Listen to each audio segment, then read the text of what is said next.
Assalamualaikum warahmatullahi wabarakatuh. Hai teman-teman, perkenalkan namaku Tasya. Perkenalkan, nama saya Randy Prayoga. Perkenalkan, nama saya Sinatria Aska Wibowo. Di sini kami akan menjelaskan sedikit tentang ideologi yang digunakan oleh Korea Selatan dan Korea Utara. Jadi, Daehanmingguk atau yang lebih dikenal sebagai Korea Selatan adalah sebuah negara di Asia Timur yang meliputi bagian selatan semenanjung Korea. Negara ini dikenal dengan nama Hanguk oleh penduduk Korea Selatan dan disebut Namjoseon oleh orang Korea Utara. Ibu kotanya sendiri adalah Seoul. Sebelum menjadi negara, Korea dulunya berbentuk kerajaan. Korea dimulai dengan pembentukan Gojoseon yang berkembang hingga bagian utara Korea dan Manchuria. Kemudian Goguryeo, Baekje, Silla berkembang mengatur Tanjung Korea yang dikenal dengan 3 kerajaan Korea.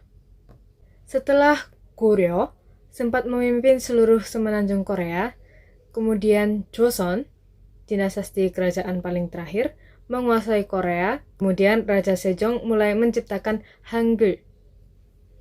Sebelum akhirnya Jepang menduduki wilayah Korea sejak 1901 hingga 1945. Pada masa Perang Dunia Kedua, di mana saat Jepang menyerah tanpa syarat pada sekutu, saat itulah secara perlahan Uni Soviet dan Amerika Serikat menduduki wilayah Korea, lalu mulai mempengaruhi bagian utara dan selatan. Yang akhirnya menjadikan Korea Selatan menganut sistem pemerintahan republik presidensial. Berdasarkan sistem ini, kepala negara dijabat oleh presiden yang dipilih langsung oleh rakyat berdasarkan hasil pemilihan umum yang masa jabatannya 5 tahun. Sementara, kepala pemerintahannya dipimpin oleh Perdana Menteri yang ditunjuk langsung oleh Presiden. Ini menunjukkan jika sistem pemerintahan Korea Selatan menganut sistem presidensial campuran, di mana Presiden dibantu Perdana Menteri dan Dewan Negara atau Kabinet. Kali ini saya akan menjelaskan tentang Korea Utara.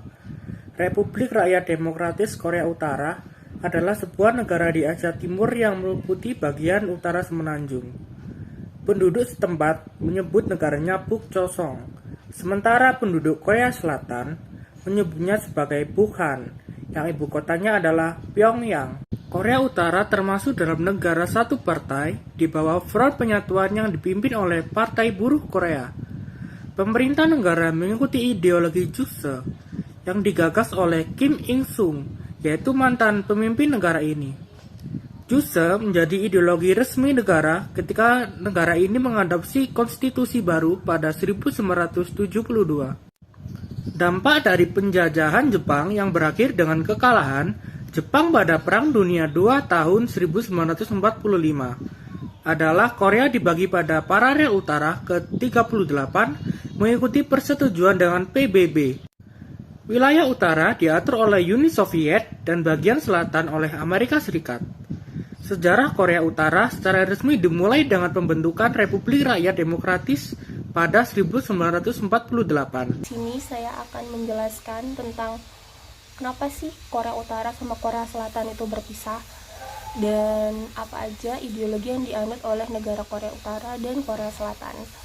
Dari penjelasan teman saya yang pertama dan yang kedua bisa disimpulkan kedua negara itu memiliki ideologi sendiri-sendiri dan ya berbeda lah jelasnya.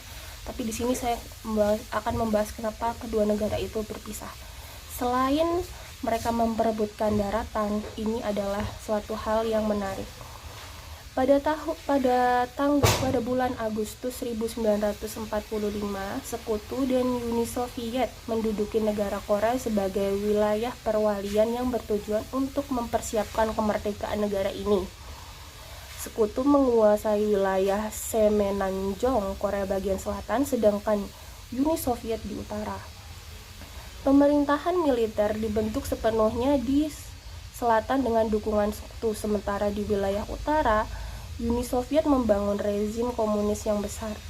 Tahun 1948, PBB atas pemerintahan Sekutu melakukan pemungutan suara untuk menentukan kedaulatan di Korea.